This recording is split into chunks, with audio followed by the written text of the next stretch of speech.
दोस्तों, आज की कहानी है बहू मेरी बेटी के मायके का आंगन पराया ना करना।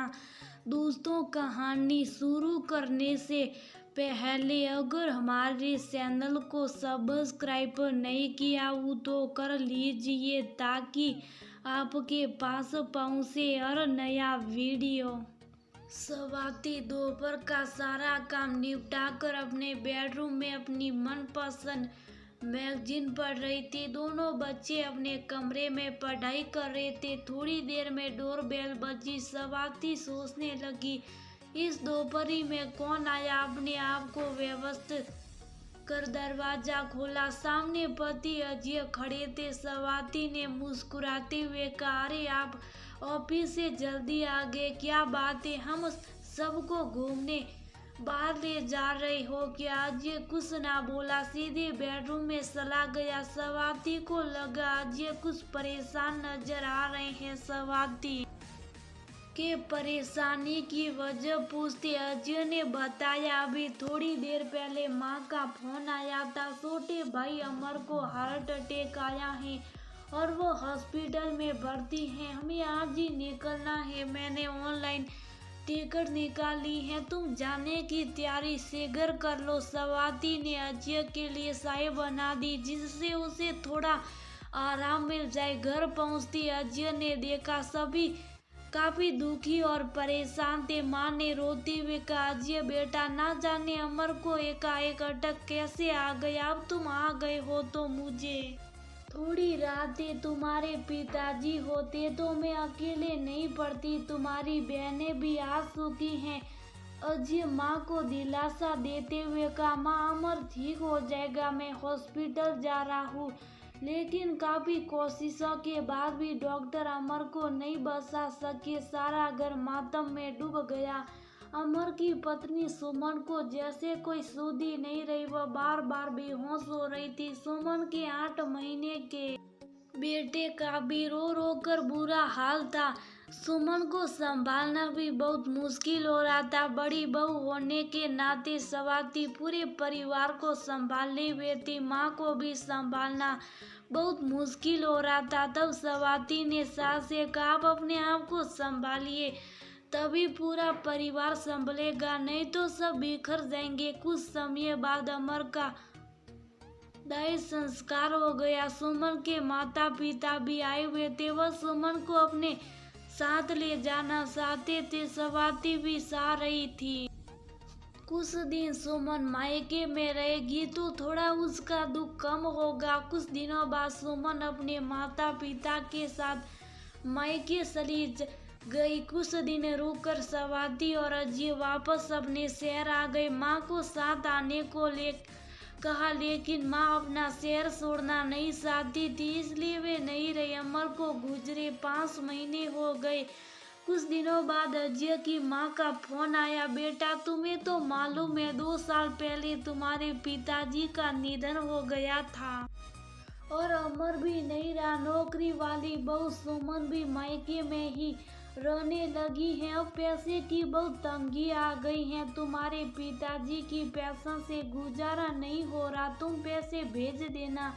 अजय ने हाँ कर दी और फोन रख दिया। सारी बातें सुन स्वाति ने कहा, हम अभी थोड़ा बहुत पैसा भेज देते हैं, या हमारा भी मकान बन रहा, लोन भी भरना पड़ रहा है और मकान के लिए कुछ रुपये मेरे पापा से उधार लिया जिसे हमें वापस भी करना है। अजय हर महीने माँ को पैसे भेज रहा था जिससे माँ का घर का खर्चा आराम से चल रहा था। कुछ दिनों बाद माँ का फोन आया, बेटा अजय तुम्हारी छोटी बहन आबा की गोद भराई है, उसमें काफी खर्च आएगा जो तुम्हें और स्वाति को ही करना होगा। स्वाति को जब ये बात मालूम हुई तो उसने तुरंत सास को फोन किया और कहा, माँ जी, जब हमारी इतनी गुंजाइश नहीं है, इतना खर्च क्यों करना, हम बिल्कुल सादे तरीके से गोद भराई की रस्म कर देते, क्योंकि जब बच्चा होगा तब खर्च फिर सामने होगा। अरे स्वाति बहू, तुम समझती क्यों नहीं, बड़ी बेटी की गोद भराई के समय तेरे ससुर जी थे तो बहुत कुछ दिया था। छोटी बेटी को नहीं देंगे तो उसके ससुराल वाले को बुरा लगेगा और वह बेटी को भी ताना देने से नहीं सूखेंगे और आबा को भी बुरा लगेगा। ऐसे कहते हुए सास ने फोन पटक दिया। स्वाति विचार करने लगी कि जब से शादी करके आई हैं जिम्मेदारियां कम होने का नाम ही नहीं ले रही। छोटी ननद आभा भी नहीं समझ रही कि अब पिताजी नहीं है, घर की माली हालत भी ठीक नहीं है। पिताजी और अमर के इलाज में खासा पैसा हमारा लग गया। मेरा भी तो परिवार है, कैसे सब हो पाएगा। घर का लोन चुकता नहीं कर पा रहे। ठंडे दिमाग से सोचने के बाद स्वाति ने अजय से कहा, ऐसा कब तक चलेगा। बड़ी होने का फर्ज कब तक पूरा करते रहेंगे। क्यों ना एक बार माँ से मिलकर उन्हें समझाते। 4 दिनों बाद सास के यहाँ पहुँचते स्वाति ने देखा देवरानी सुमन आई हुई है। सुमन अपने पति अमर का बीमा का पैसा और ऑफिस के कुछ बचे पैसे लेने आई हुई थी। स्वाति ने सुमन से कहा, तुम कुछ रुपये माँ को दे दो जिससे उन्हें भी काम आ जाएंगे। लेकिन सुमन ने रुपये देने से साफ इनकार कर दिया और ढूंढ जवाब देते हुए कहा, भाभी मुझे अब यहाँ नहीं रहना, मैं अपना ट्रांसफर भी उसी शहर में करवा रही हूँ। स्वाति आगे कुछ न बोल पाई। स्वाति और अजय ने माँ को काफी समझाया कि आबा की गोद भराई में इतना खर्च करने की जरूरत नहीं है, पर माँ को एक ही बात की चिंता थी कि ससुराल वाले बेटी को परेशान ना करे। माँ ने अपने हाथों में पहनी हुई 2 सोने की चूड़ियां अजय को देते हुए कहा, इन चूड़ियों को बेचकर आबा की गोद भराई की रस्म पूरी कर दो। स्वाति ने नाराज होते हुए कहा, माँ चूड़ियां बेचने से इसका हल नहीं निकलता। कब तक ऐसा चलेगा। आप आबा के ससुराल वालों को समझाइए। माँ ने वह बात करने से साफ इनकार कर दिया।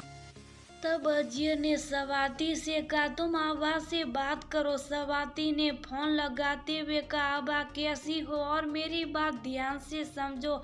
हम लोग तुम्हारी गोद भराई बहुत ही सादे तरीके से करने वाले। सर पर बहुत लोन है, तुम्हारे भैया भी परेशान है। आबा नाराज होते बीच में ही बोल पड़ी, क्या भाभी एक ही बार तो गोद भराई होनी है, वो भी आप लोग ठीक से नहीं कर सकते। समाज में रहते हैं, थोड़ा बहुत तो खर्च करना ही पड़ेगा। अभी तो आपके बच्चे भी छोटे हैं, सारी जिंदगी पड़ी है, भाई तो कमा रहा है ना, आपको क्या तकलीफ हो रही है। बड़ी दीदी को तो काफी कुछ दिया था, आज पिताजी नहीं है तभी ऐसा हो रहा। सारी बातें सुनती ही स्वाति नाराज होते हुए बोल पड़ी, आज तक मैंने भी बहुत कुछ किया इस परिवार के लिए, अभी आपको ये सब कहना अच्छा लग रहा है।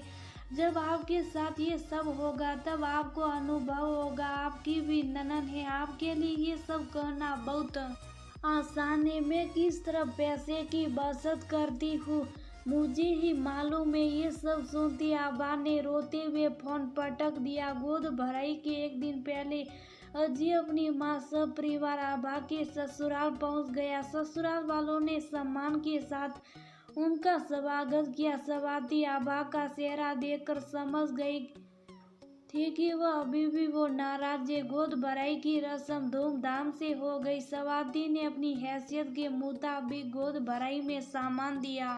समय मिलते ही स्वाति ने आबा को बड़े प्यार से समझाते हुए कहा, आबा अब तो पिताजी भी नहीं रहे, तुम्हारी छोटी भाभी भी माँ को छोड़कर मायके चली गई।